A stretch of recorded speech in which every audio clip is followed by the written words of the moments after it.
Hey there everyone, this is Dan. Welcome to the Strength Coach Tutor Podcast, Episode 1, where we're going to review work and power equations and problems, and also go through the different phases of healing practice questions that we went over last week. So let's go ahead and start with the work and power equations. So in order to solve for power, you first need to solve for work. Work is equal to force times distance. The force is going to be the same thing as the weight that's being lifted.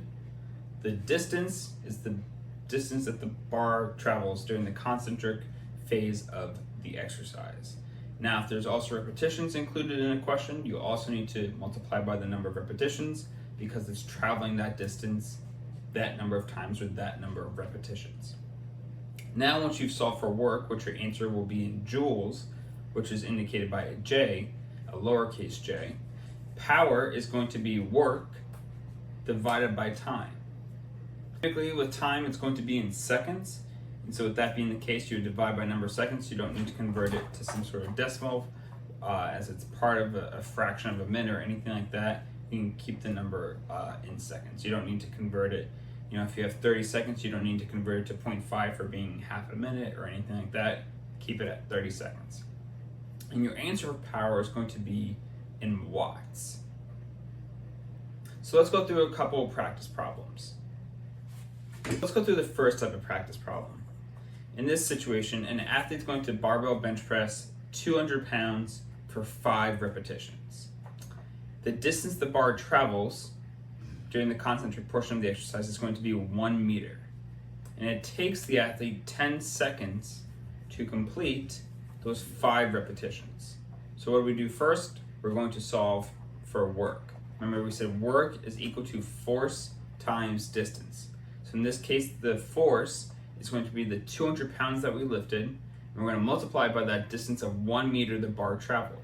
But remember, like we said earlier, we need to multiply also by the 5 repetitions because it's going through that 1 meter distance 5 times. So we would do 200 times 1, the 1 meter, times 5 for the 5 reps. So in essence, right, we're doing 200 times 1 times 5, and that's going to get us 1,000 joules. Now that we know that the work is 1,000 joules, what we're going to do now, we're going to plug that into the power equation. Power, again, being work divided by time. So we're going to take that 1,000 joules and divide it by the 10 seconds. So all you have to do there is do 1,000 divided by 10, and you're going to get 100. And power is going to be expressed in watts. So we are going to have an answer for 100 watts. Another form of a question where it's required for you to know the work formula is where they give you 2 different athletes. Each athlete is a different height and they're lifting a different amount of weight. And they're going to ask you, who's performing more work, right? Sometimes we think, oh, of course it's the person lifting more weight. Oh no, it's the individual that's taller.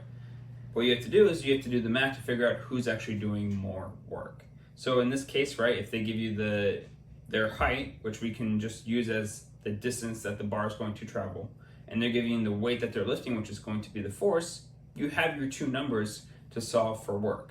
So for example, let's go through a scenario here. So let's say athlete A is going to lift 300 pounds, but they are 60 inches tall, while athlete B lifts 250 pounds, but they are 70 inches tall.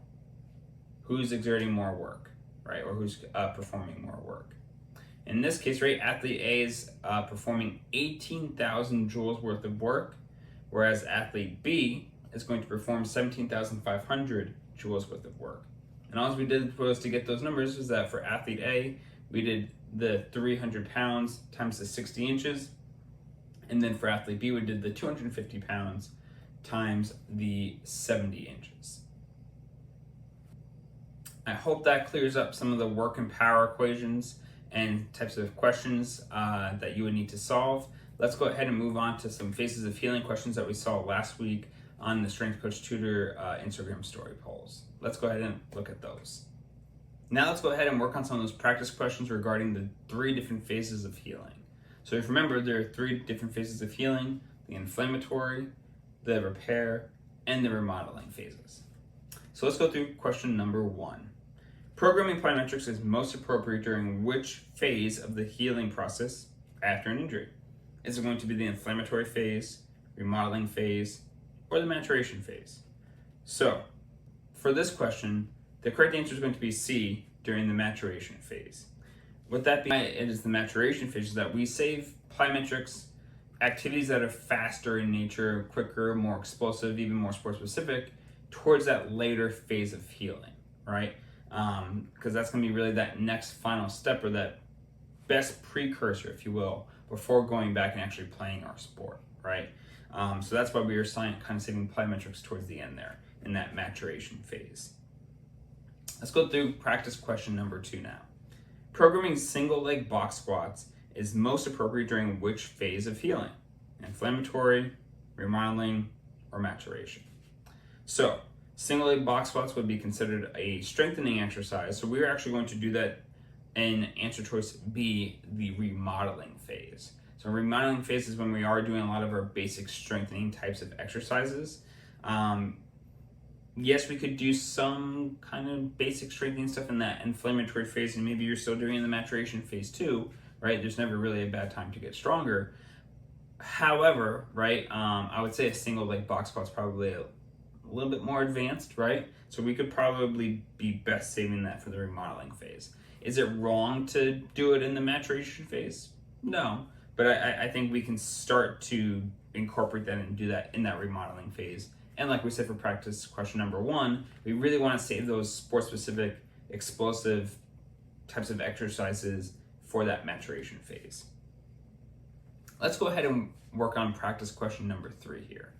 So prone knee hangs are often programmed during which phase of healing? A lot of people had trouble with this one because they weren't too sure what a prone knee hang is. So a prone knee hang, like this, is where you're lying prone on the end of a bench or a table, and basically about knee down is hang off the edge of the table.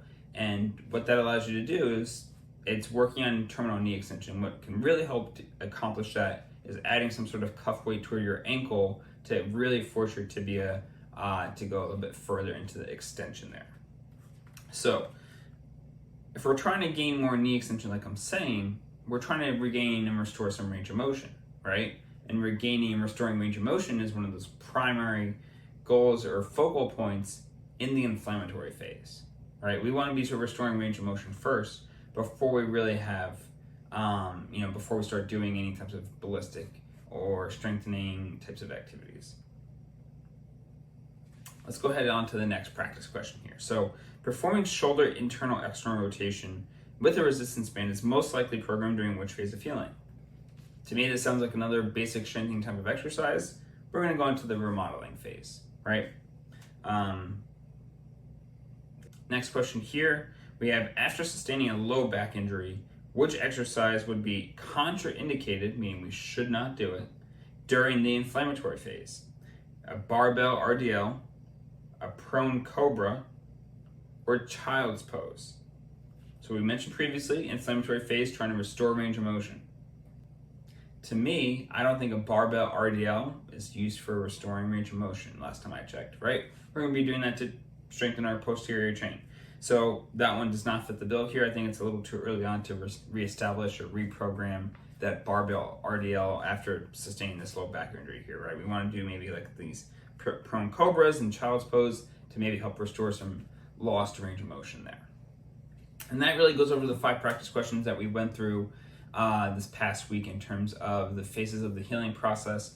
What's really important to understand here is making sure you know what the primary goals are again for these phases of healing. So inflammatory phase is reducing pain and restoring range of motion.